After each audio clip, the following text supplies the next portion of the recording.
The second part of this presentation is on women and power in African society.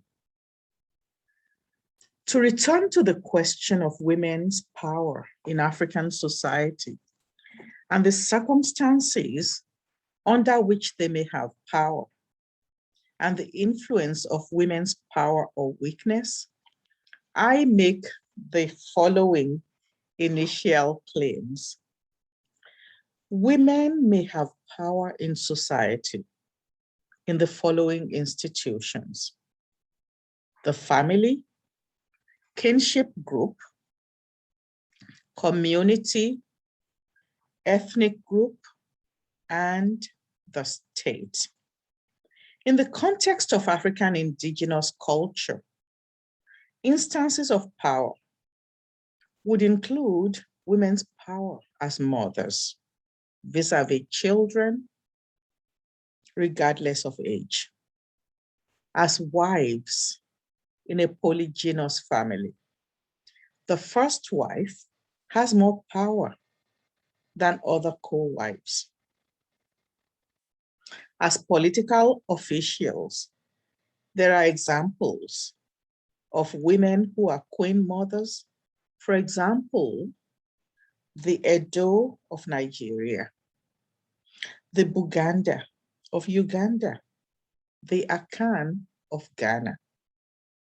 Women can also have economic power based on their ability to own the means of production or the ability to control the gains they make from exchange. There are also examples of women's ritual power. Some are priestesses and some are deities. A second set of issues arise. To what extent does globalization affect the extent to which women possess and exercise power?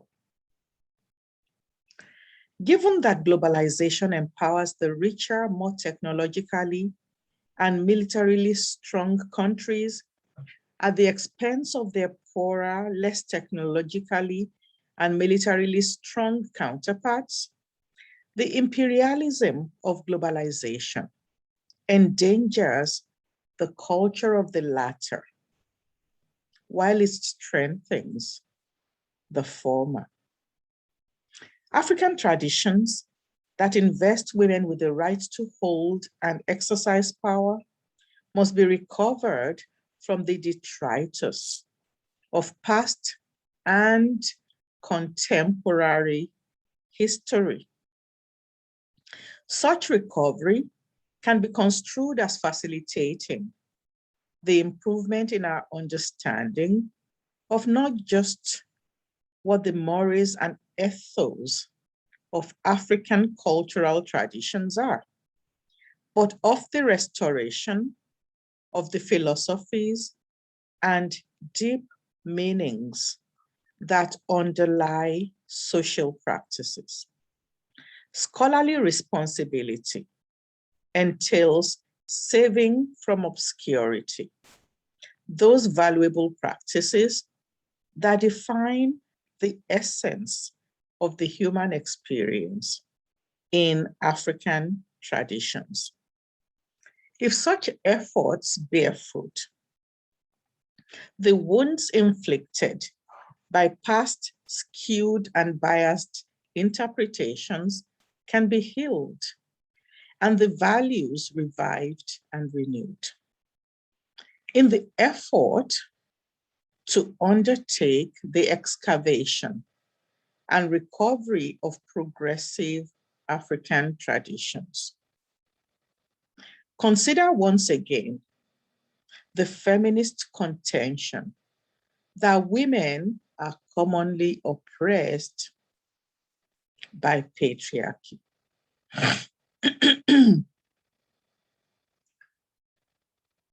It is relevant to ask the following questions. What are the defining characteristics of femaleness and maleness, strength, and weakness. Have these characteristics remained the same over time? Have they changed?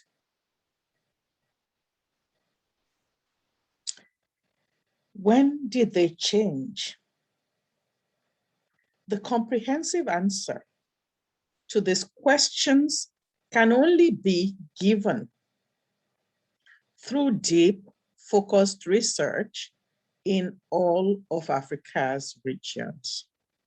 My analysis focuses specifically on the Yoruba of southern Nigeria. Among the Oyo Yoruba, historically, seniority and not gender was the definitive category. Contemporary Yoruba adoption of Western gender categories is a direct consequence of the incorporation of the Yoruba into the world economy. First, through trade relations, rapidly followed by the transatlantic slave trade, and then the legitimate trade. European exploration, the scramble for territories in Africa by the various European powers of the late 19th century, colonization and decolonization all affected Africa. The post-colonial history of the Yoruba is necessarily deeply impacted by this historical progression from trade to decolonization. This progression also should be seen as part of the process of globalization. The most current phase of globalization continues to have a deep impact on the Yoruba and other African ethnic groups. Despite such impact, scholarship that excavates people's history for deep philosophical meaning will reveal a world sense that differs from the Western. The application of Western gender categories to Oyo Yoruba society constitutes an erasure of the real lived experiences of people. This is because one and the same woman may be a daughter, wife, mother, sister, grandmother, mother-in-law, political official. Each status can be advantageous or disadvantageous. Such advantages and disadvantages are relational because they are held vis-a-vis other individuals in society who may be male or female. Women are not precluded from exercising power, even women who are materially poor. Within the context of the Yoruba culture, as a daughter, a woman has rights in her natal family, vis-a-vis wives in the family. As a matter of fact, other women who marry into this kinship group refer to her and all the children of the house as oko or husband. Women who are oko have privileges and entitlements that arise from this status. They also have rights to their family's land, inherit from their father through the unit that is headed by a mother in a polygynous family. As Iyawo or wife, this same woman has little power vis-a-vis her sisters-in-law and mother-in-law in her husband's family. She gives the women in her husband's family, the respect that is due to the statuses without in any way abridging her rights and entitlements in her own natal family. As first wife, a woman has more power than subsequent wives. She's no longer responsible for the drudgery of everyday chores when junior wives are married. She must be consulted in all matters, including the marrying of the co-wives. As mother, a woman has remarkable power over her children, regardless of her age, of their age. She is entitled to this power by virtue of ikunle abiyamo, or the pains of the labor process. As a sister, a woman has power vis-a-vis younger siblings. She has less power vis-a-vis older ones. As a mother-in-law, she has enormous power vis-a-vis her daughter-in-law. She can decide to use this power in a just manner or choose to be oppressive vis-a-vis her daughters-in-law.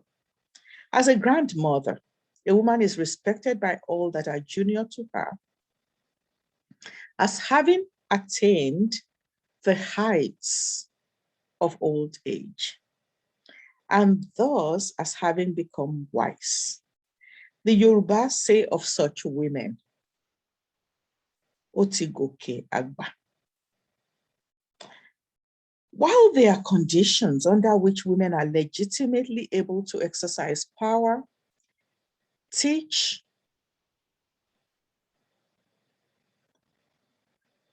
and everyone cannot perform identically. Personal capacity matters. Also, social and political institutions can intervene to empower or disempower individuals and groups in society. When we also consider the question of what constitutes the defining characteristics of maleness and femaleness, these characteristics may not be attached to males or females as a function of institutions assigning roles in an immutable, unchanging manner, but as part of a fluid hegemonic process where the hegemonies of the day define for everyone else what the common sense understandings of the world should be. As a result of the operation of a hegemonic process, powerful groups in society can then generate a definition of strength and weakness and the assignment of gender roles to fit the common sense understandings of the world. What those roles are for African women in the pre-colonial era differ from what they came to be in the colonial era, which also differ from what we observe today. In this most recent phase of globalization,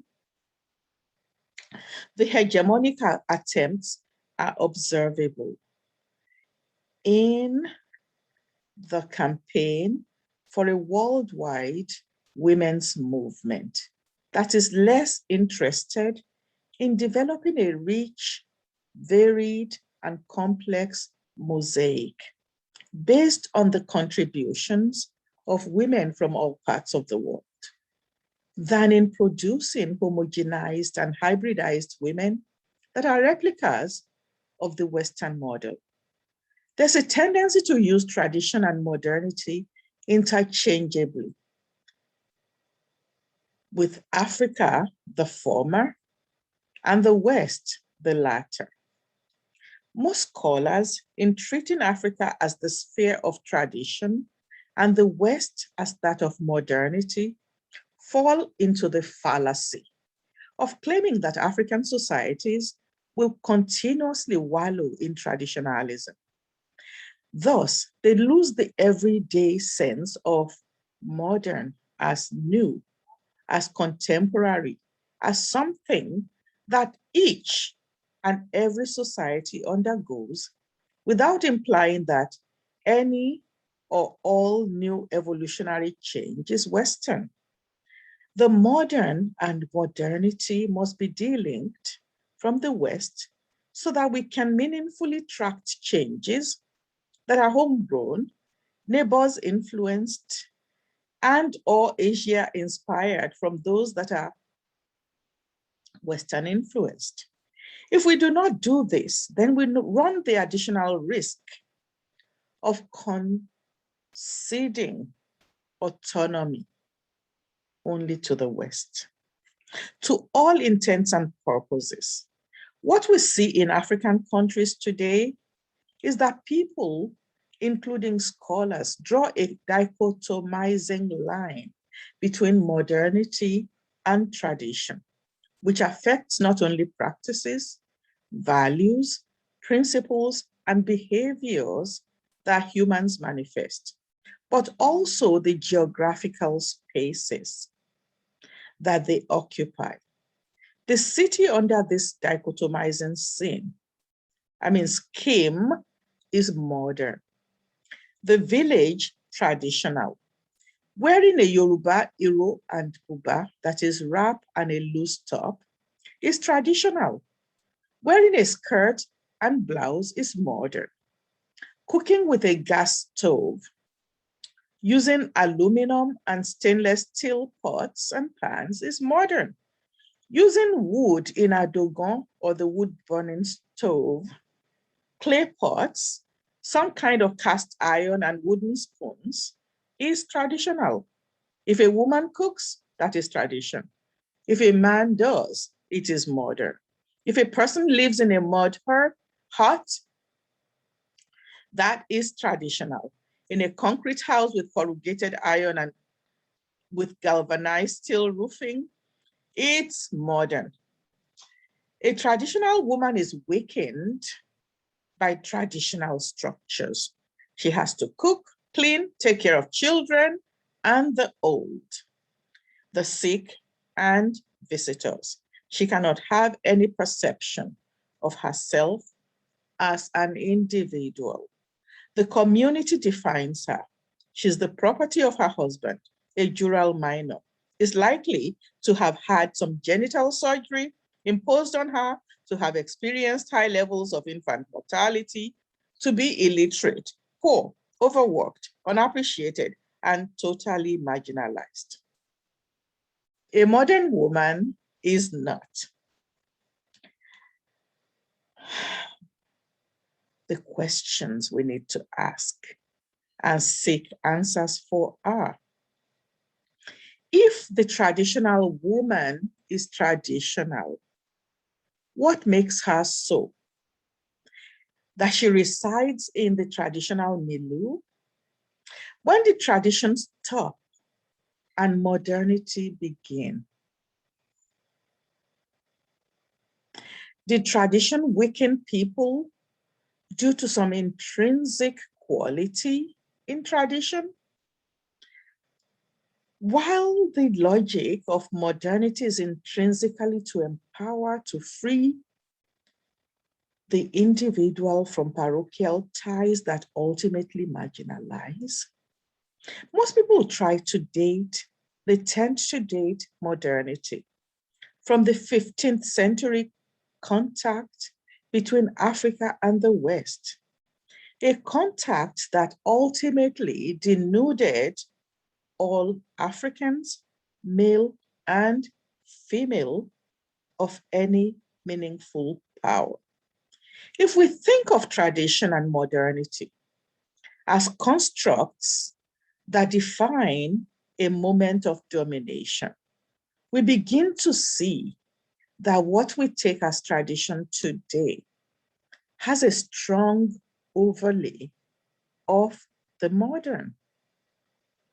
What one observes in Africa then is not necessarily tradition versus modernity, but the dragging of Africans into the European-dominated world system to perform the menial tasks. The dragging in was not only the exercise of physical power, but of hegemonic power, where the new conquerors influenced society in profound ways to define the conquered as savages and themselves as the civilized liberators. Tradition and modernity, properly construed, would include an understanding that each and every human society has the old and the new. This is true for Africa as it is for the West. In point of fact, the Yoruba conceptualize change and the motive forces that drive it in human society as combining with continuity to constitute the norm. They speak of Olaju or enlightenment, ìdàgbàsókè or growth, ìlọsíwájú, progress or moving forward. At the same time as they use the adage, kò sóhun titun kan lábẹ́ òrùn, there's nothing new under the sun. Ẹ jẹ́ ká ṣe é bí wọ́n ti ń ṣe é, kó lè rí bí ó ti ń rí. Let's do it as they do it, or as it ought to be done, so that it turns out as it ought to. The Yorubas also distinguish between ayé òde òní, today's world, or contemporary times, and ayé àtijọ́, the world of the past. Similar claims can be made of other African ethnic groups. Change is inevitable, and social practices are constructed and reconstructed in response to the challenges that confront a people. African peoples are not isolated from the currents of change and their societies and culture. They ought not to be studied as such. Europeans as conquerors in the wars of pacification that preceded the colonial occupation could define the conquered Africans as, quote unquote, savages, as people who then had no hope of salvation, but for the benevolence of their magnanimous conquerors. Many think that this perception died out with the end of colonialism, but it is alive and well when contemporary scholars refuse to admit that many pre-colonial societies in Africa had traits that are now attributed to modernity. Those traits were not only discouraged by Europeans who considered themselves the epitome of modernity, they were subjected to wanton destruction. The surviving societies tried to stave off the assault by maintaining some practices, fashioning new ones to ward off the calamities that beset them. All these societies are now presented as traditional and as manifesting the pathological traits of backwardness. The question of whether a society can forever be frozen into a traditional milieu that repels change arises, contrary to the assumption that tradition is lodged permanently in the African continent. It is more productive to consider the admixture of continuity and change, the coexistence of modernizing and traditional processes in society. It is also immensely worthwhile to consider the assumption that only from the repertoire of the Western bag of tricks can African learn. To the contrary, there's much that each of Africa's ethnic groups can learn from the others. Much of these may also be modern. Through this kind of framework, the role of African women in society can be examined. So, accompanying the gross exploitation of Africa's human and material resources were attempts to establish the conqueror's hegemony, such that their worldview and philosophy became the new norms. Conquered people are expected to embrace the notion that their worldview and philosophy are illicit, illegal, and ignorant. Whereas African women had important roles in society prior to colonization, these are defined out of existence. Although in their religion, the colonized had indispensable roles for women to play, both as deities and priestesses. With the imposition of Christianity, such roles were defined out of existence and sometimes even criminalized. Whereas motherhood formerly implied power, it now came to be seen as an impediment. Whereas motherhood and gainful employment were not mutually exclusive, they were soon construed as such, with the unrelenting imposition of westernization upon Africa. Although being a woman was not coterminous with being the weaker sex, this became the norm. Indeed, one of the most important institutions upon which a woman's claim could be made, motherhood, became irrelevant because of the separation between the public and private spheres that was an integral part of the colonial enterprise. As actors that were restricted to the private realm, women were domesticated and subject to the discipline of those recognized as the heads of households, the men. We look now at all women all over Africa and maintain that tradition is the problem. If we are among the more progressive, we argue that women are oppressed by patriarchy that besets them from two sources: the tradition of patriarchy and that set in motion by colonization. To make this claim depends on the extent to which we can maintain that societies of Africa at the inception of colonization were traditional. To claim that they remained pristine, immutable, and unchanging, conservative, and reactionary in the face of centuries of countervailing influences from within and without is wrong. Because between the prehistoric age and the 15th century, history reveals evidence of continuity and change in the African continent. Thus, the wholesale assumption that there's a dichotomous relationship between tradition and modernity must be nullified. Change is as much part of the pre-colonial as it is of post-colonial Africa.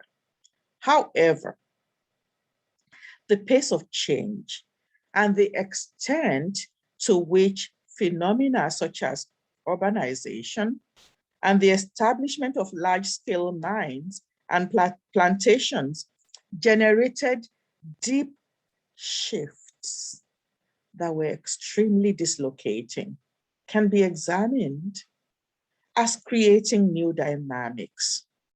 Necessarily, what these dynamics are will differ from country to country and from community to community. To take the various roles of African women that were heretofore identified as indicators of instances where they may be able to exercise power as mothers, wives, daughters, sisters, grandmothers, mothers-in-law, political officials, owners of capital, monarchs, nobility or aristocracy, deities, religious leaders, it is necessary to focus first on the ideal and on what is possible under the best possible scenario. So this concludes section 2, and I will do section 3.